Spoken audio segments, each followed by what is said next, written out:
পিরোজপুরের নাজিরপুরে বিভিন্ন রোগে আক্রান্ত 2000 শিশুকে ফ্রি মেডিকেল সেবা প্রদান করা হয়েছে। পিরোজপুর প্রতিনিধির ভিডিও চিত্রে প্রতিবেদন। পিরোজপুর জেলার নাজিরপুরে বিভিন্ন রোগে আক্রান্ত প্রায় 2000 রোগীকে একেবারে বিনামূল্যে মেডিকেল সেবা প্রদান করা হয়েছে। শনিবার সকালে উপজেলা বড়াইবনিয়া মাধ্যমিক বিদ্যালয় মাঠে এই মেডিকেল সেবা প্রদান করা হয়। বড়াইবনিয়া স্পোর্ট অ্যান্ড কালচার একাডেমি বিএচসি এর উদ্যোগে আয়োজিত এই ক্যাম্পে বিভিন্ন হাসপাতাল থেকে 13 জন বিশেষজ্ঞ চিকিৎসক চিকিৎসা সেবা প্রদান করেন।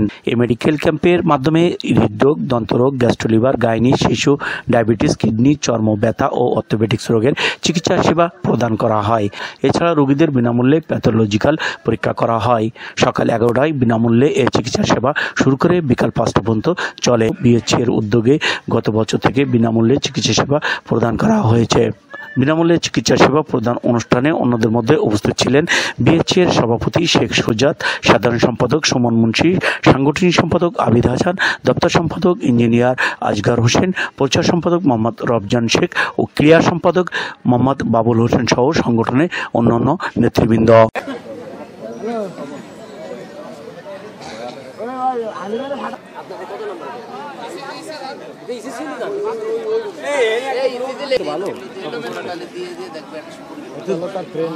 ভালো